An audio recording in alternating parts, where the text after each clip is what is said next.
What's up, YouTube? How you fudging doing? It's me, Nero or Daniel. You can call me whatever. But so I changed my deck for Magic the Gathering, and I went to Mardu Dragons. I went back to a Mardu midrange deck. I've been playing Mardu midrange for the longest out of the 3 decks I've been playing. So I figured, what the heck? Let's play Mardu again. So, and plus I think it's well positioned in the meta right now, especially with the deck. So let's move on into the key card of the deck. It's 2 Kolaghan Storm's Fury.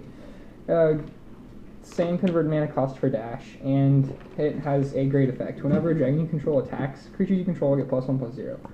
So in a deck like this, it's it really helps. It gets over everything, and no one realizes that Kolaghan's in here, so that's a really good card. Next card I run triple Thunderbreak Regent. I'd love to run 4, but I'm lazy and don't want to pick up another one, so I play this. And its effect is good. It burns an opponent whenever a dragon you control gets targeted for 3, so, and the triggers will stack, so it's really good. Stormbreath Dragon, a lot said about this card. Pseudo Burn, Monstrosity, Flying Haste, Pro White. We've all seen what this card does, so no need to talk about it. I play Triple Secret away instead of Soulfire Grandmaster. I'll tell you why. It's a 2/2 for 2, so pretty much the same stats, but I have Prowess and Lifelink. I'm losing the buyback, and I'm losing the life gain from this bird spell, which I'm okay with. Steeker the Way has won me matches, honestly. Triple Rabblemaster. Quadruple Rabblemaster, I should say. You get another creature each turn, creatures you control attack, and he gets boosted whenever a goblin you control a cat. You get +1/+1 for each goblin attacking, so I feel like this is the best deck you play him in, because pretty much the best card. This is like pretty much your turn 3 play, unless you're going into like a Crackling Doom and keeping him alive, so the Mono Red aggro deck plays him, but I feel like Mardu is the best deck to play him in, because you don't play green, and I feel like this is your Courser 3/6 alternative if you don't play Courser, so, and you can easily get over Courser. Moving on to the non-creature spells. This is, again, one of the 3 all-stars of the non-creature spells. I feel like this card's better than Downfall, honestly. We force them to sacrifice and deals 2 damage. Yeah, it's one of each color in the wedge, but the card's so well positioned in the meta right now, and I'm so glad I have my 4. So they can get rid of pretty much mostly anything. I've gotten rid of Caryatids. Another all-star is Kolaghan's Command. You can force them to discard a card, you can shock them, and you can also get a creature back from your deck to hand, so pretty cool.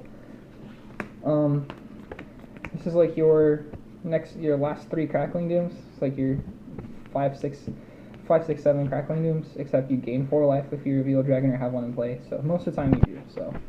And if you don't, you're having them sacrifice a creature. I play Despise because Collector's Cash's meta is heavy creature-based index, so you can get rid of creatures. And if I need to, I can easily deal with this non-creature spells because I have life gain. I run 1 Murderous Cut. It's really good.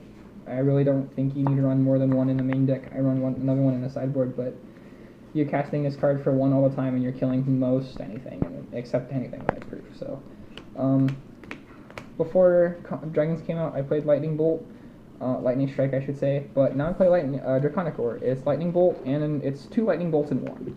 So if you reveal a dragon or have one in play, you get to bolt your opponent to the face. And it's at instant speed, so it's really good. Card's awesome. And I have a Korean and Japanese, so I figured I'd play it. Moving on to the lands. 3 swamps, 3 mountains. Not really much to say about that. I run 4 Bloodstained Miners. This gets any one of your 6 basics when you need it. 4 Nomad Outpost. This will get you on all your colors most of the time. I run, for the red light lands, I run 2 Windscarred and 2 Temple. These are placeholders for temples, so these gain you life while you get to scry off the temples. Triple Temple Silence. Again, you get a scry. And then I play 4 Bloodfall Caves. This card, it's a placeholder for Temple of Malice, so I play Temple of Malice. I have them. Moving on to the sideboard.